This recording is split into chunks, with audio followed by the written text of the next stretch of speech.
Welcome to JC Reads. Thank you for joining me. Relax while I read us a story. The selection this time is The Bet by Anton Chekhov, translated from Russian by Constance Garnett. It was a dark autumn night. The old banker was walking up and down in his study, remembering how, 15 years before, he had given a party one autumn evening. There had been many clever men there, and there had been interesting conversations. Among other things, they had talked of capital punishment. The majority of the guests, among whom were many journalists and intellectual men, disapproved of the death penalty. They considered that form of punishment out of date, immoral, and unsuitable for Christian states. In the opinion of some of them, the death penalty ought to be replaced everywhere by imprisonment for life. "I don't agree with you," said their host, the banker. "I have not tried either the death penalty or imprisonment for life, but, if one may judge a priori, the death penalty is more moral and more humane than imprisonment for life. Capital imprisonment kills a man at once, but lifelong imprisonment kills him slowly. Which executioner is the more humane, he who kills you in a few minutes, or he who drags the life out of you in the course of many years?" "Both are equally immoral," observed one of the guests, "for they both have the same object, to take away life. The state is not God. It has not the right to take away what it cannot restore when it wants to." Among the guests was a young lawyer, a man of 25. When he was asked his opinion, he said, quote, "The death sentence and the life sentence are equally immoral. But if I had to choose between the death penalty and imprisonment for life, I would certainly choose the second. To live anyhow is better than not at all." End quote. A lively discussion arose. The banker, who was younger and more nervous in those days, was suddenly carried away by excitement. He struck the table with his fist and shouted at the young man, "It's not true. I'll bet you 2,000,000 you wouldn't stay in solitary confinement for 5 years. "If you mean that in earnest," said the young man, "I'll take the bet, but I would not stay 5, but 15 years. "15? Done," cried the banker. "Gentlemen, I stake 2,000,000. "Agreed. You stake your million, and I'll stake my freedom," said the young man. And this wild, senseless bet was carried out. The banker, spoiled and frivolous, with millions beyond his reckoning, was delighted at the bet. At supper he made fun of the young man and said, "Think better of it, young man, while there is still time. To me, 2,000,000 is a trifle, but you are losing 3 or 4 of the best years of your life. I say 3 or 4 because you won't stay longer. Don't forget either, you unhappy man, that voluntary confinement is a great deal harder to bear than compulsory. The thought that you have the right to step out in liberty at any moment will poison your whole existence in prison. I am sorry for you." And now the banker, walking to and fro, remembered all this and asked himself, what was the object of the bet? What is the good of that man's losing 15 years of his life and my throwing away 2,000,000? Can it prove that the death penalty is better or worse than imprisonment for life? No, no. It was all nonsensical and meaningless. On my part, it was the caprice of a pampered man. On his part, simple greed for money. Then he remembered what followed that evening. It was decided that the young man should spend the years of his captivity under the strictest supervision in one of the lodges in the banker's garden. It was agreed that for 15 years he should not be free to cross the threshold of the lodge, to see human beings, to hear the human voice, or to receive letters and newspapers. He was allowed to have a musical instrument and books, and was allowed to write letters, to drink wine, and to smoke. By the terms of the agreement, the only relations he could have with the outer world were by a little window made purposefully for that object. He might have anything he wanted, books, music, wine, and so on, in any quantity he desired, by writing an order, but it could only receive them through the window. The agreement provided for every detail and every trifle that would make his imprisonment strictly solitary, and bound the young man to stay there exactly 15 years, beginning from 12 o'clock on November 14th, 1870, and ending at 12 o'clock of November 14, 1885. The slightest attempt on his part to break the conditions, if only 2 minutes before the end, released the banker from his obligation to pay him $2 million. For the first year of his confinement, as far as one could judge from his brief notes, the prisoner suffered severely from loneliness and depression. The sounds of the piano could be heard continually day and night from his lodge. He refused wine and tobacco. Wine, he wrote, excites the desires, and desires are the worst foe of the prisoner. And besides, nothing could be more dreary than drinking good wine and seeing no one. And tobacco spoilt the air of his room. In the first year the books he sent for were principally of a light character, novels with a complicated love plot, sensational and fantastic stories, and so on. In the second year the piano was silent in the lodge. The prisoner asked only for classics. In the fifth year music was audible again, and the prisoner asked for wine. Those who watched him through the window said that all that year he spent doing nothing but eating and drinking and lying on his bed, frequently yawning and angrily talking to himself. He did not read books. Sometimes at night he would sit down to write. He would spend hours writing, and in the morning tear up all he had written. More than once he could be heard crying. In the second half of the sixth year, the prisoner began zealously studying languages, philosophy, and history. He threw himself eagerly into these studies, so much so that the banker had enough to do to get him the books he ordered. In the course of 4 years, some 600 volumes were procured at his request. It was during this period that the banker received the following letter from his prisoner. My dear jailer, I write you these lines in 6 languages. Show them to people who know the languages. Let them read them. If they find not one mistake, I implore you to fire a shot in the garden. That shot will show me that my efforts have not been thrown away. The geniuses of all ages and of all lands speak different languages, but the same flame burns in them all. Oh, if you only knew what unearthly happiness my soul feels now from being able to understand them. The prisoner's desire was fulfilled. The banker ordered 2 shots to be fired in the garden. Then, after the 10th year, the prisoner sat immovably at the table and read nothing but the gospel. It seemed strange to the banker that the man who, in 4 years, had mastered 600 learned volumes, should waste nearly a year over one thin book, easy of comprehension. Theology and histories of religion followed the Gospels.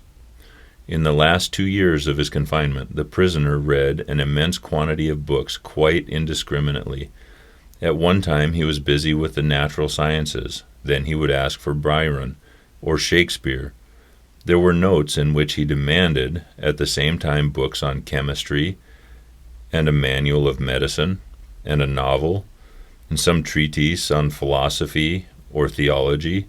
His reading suggested a man swimming in a sea among the wreckage of his ship and trying to save his life by greedily clutching first at one spar, then at another.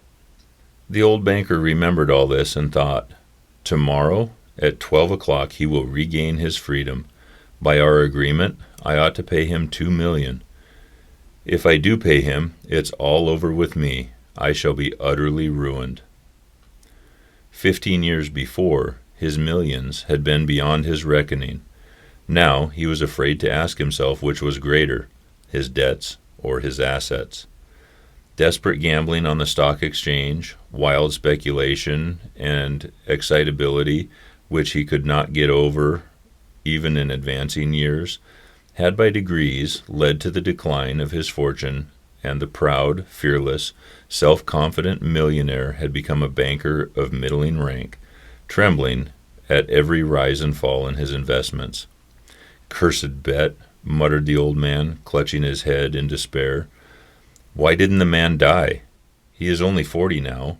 He will take my last penny from me. He will marry, will enjoy life, will gamble on the exchange, while I look at him with envy like a beggar, and hear from him every day the same sentence: 'I am indebted to you for the happiness of my life. Let me help you.' No, is too much. The one means of being saved from bankruptcy and disgrace is the death of that man." It struck 3 o'clock. The banker listened. Everyone was asleep in the house, and nothing could be heard outside but the bustling of the chilled trees. Trying to make no noise, he took from the fireproof safe the key of the door, which had not been opened for 15 years, put on his overcoat, and went out of the house. It was dark and cold in the garden. Rain was falling. A damp, cutting wind was racing about the garden, howling and giving the trees no rest. The banker strained his eyes, but could see neither the earth nor the white statues, nor the lodge, nor the trees. Going to the spot where the lodge stood, he twice called the watchman. No answer followed. Evidently the watchman had sought shelter from the weather, and was now asleep somewhere either in the kitchen or in the greenhouse. "If I had the pluck to carry out my intention," thought the old man, "suspicion would fall first upon the watchman." He felt in the darkness for the steps and the door, and went into the entry of the lodge. Then he groped his way into a little passage and lighted a match. There was not a soul there. There was a bedstand with no bedding on it, and in the corner there was a dark cast-iron stove. The seals on the door leading to the prisoner's rooms were intact. When the match went out, the old man, trembling with emotion, peeped through the little window. A candle was burning dimly in the prisoner's room. He was sitting at the table. Nothing could be seen but his back, the hair on his head, and his hands. Open books were lying on the table, on the 2 easy chairs, and on the carpet near the table. 5 minutes passed, and the prisoner did not once stir. 15 years' imprisonment had taught him to sit still. The banker tapped at the window with his finger, and the prisoner made no movement whatsoever in response. Then the banker cautiously broke the seals off the door and put the key in the keyhole. The rusty lock gave a grating sound, and the door creaked.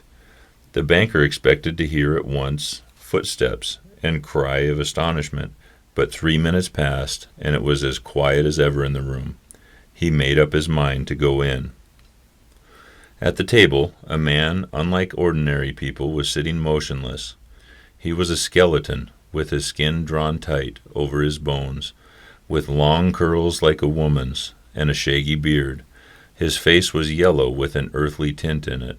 His cheeks were hollow, his back long and narrow, and the hand on which his shaggy head was propped was so thin and delicate that it was dreadful to look at. His hair was already streaked with silver, and seeing his emaciated, aged-looking face, no one would have believed that he was only 40. He was asleep. In front of his bowed head there lay on the table a sheet of paper on which there was something written in fine handwriting. "Poor creature," thought the banker, "he is asleep, and most likely dreaming of the millions. And I have only to take this half-dead man, throw him on the bed, stifle him a little with a pillow, and the most conscientious expert would find no sign of a violent death. But let us first read what he has written here." The banker took the page from the table and read as follows: "Tomorrow at 12 o'clock I regain my freedom and the right to associate with other men. But before I leave this room and see the sunshine, I think it necessary to say a few words to you. With a clear conscience I tell you, as before God, who beholds me, that I despise freedom and the life and health, and all that in your books is called the good things of the world. For 15 years I have been intently studying earthly life. It is true, I have not seen the earth nor men, but in your books I have drunk fragrant wine.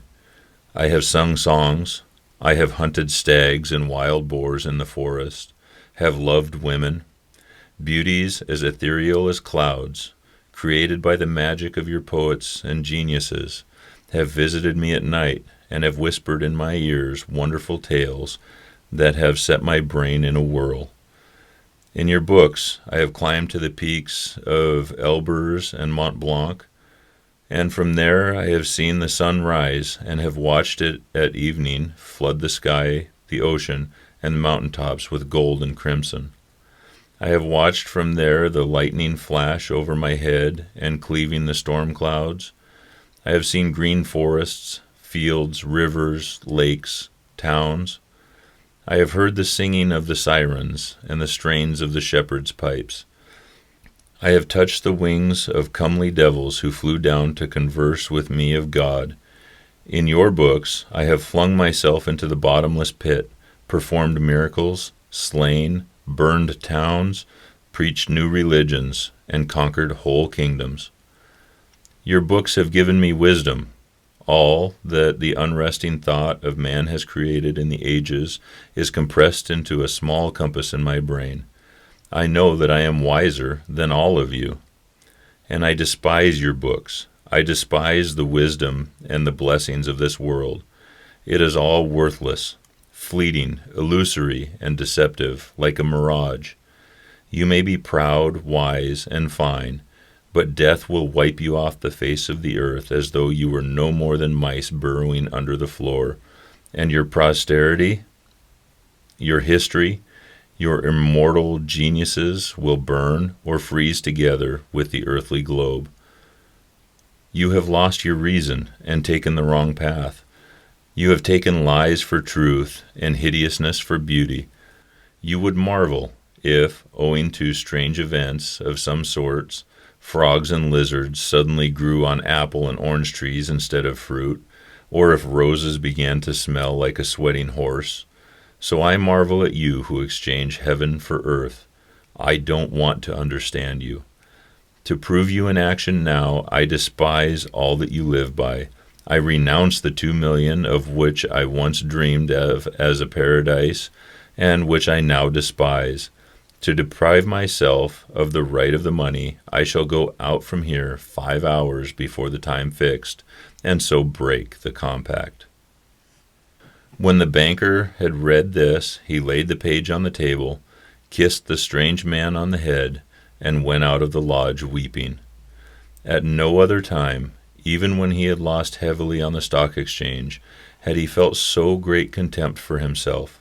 When he got home, he lay on his bed, but his tears and emotions kept him for hours from sleeping. Next morning, the watchmen rang in with pale faces. They told him they had seen the man who lived in the lodge climb out of the window into the garden, go to the gate, and disappear. The banker at once, with the servants, to the lodge, and made sure of the flight of his prisoner. To avoid arousing unnecessary talk, he took from the table the writing in which the millions were renounced, and he got home, locked it up in the fireproof safe.